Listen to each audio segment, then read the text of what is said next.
Autre genre d'inquiétude, d'une nature tout à fait différente, celle de riverains et de cheminots de la plus grande gare de triage de France, en Normandie.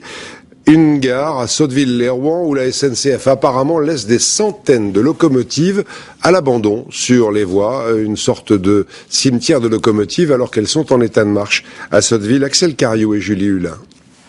À perte de vue, abandonnées à la rouille et aux vandales. Dans la plus grande gare de triage française, 350 locomotives pourrissent sur les voies. La plupart sont bonnes pour le service, beaucoup viennent même d'être rénovées dans ces ateliers. Sébastien y est mécanicien. Il est scandalisé. On a du mal à comprendre comment on peut avoir des manques de locomotives dans certaines régions et puis que les usagers passent tous les jours à côté de plus de 300 machines stockées et voilà, on peut pas s'en servir parce qu'elle fait que du fret, quoi. Elle fait pas de voyageurs, on peut pas. C'est bien le nœud du problème. Dans les années 90, la SNCF tablait sur une explosion du fret ferroviaire. En réalité, en 10 ans, le tonnage a chuté de moitié.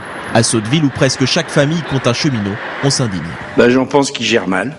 Puis c'est notre argent et ça nous coûte des sous. Moi je pensais qu'elles seraient vendues à l'étranger. Mais apparemment non, elles ne sont pas vendues. Il y a de très très nombreux objets qui ont servi et qui après finiront à la casse. C'est tant que ce ne sont que des hommes qui ne sont pas mis à la casse, moi personnellement, ça me va.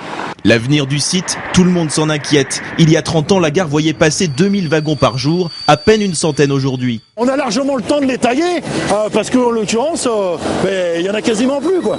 Pour ce conducteur de train fraîchement retraité, la mort de la gare de triage est programmée. C'était une vraie ruche ici, hein. Ça tournait tout le temps, quoi. Vous aviez des équipes de cheminots qui travaillaient en quart, les 3-8. Et là, moi, j'ai l'impression d'être aujourd'hui à la périphérie d'un cimetière, quoi. À Sotteville, 2000 personnes vivent du rail et s'interrogent sur l'avenir. Le cimetière des locomotives s'agrandit chaque semaine. La SNCF garde un silence pesant.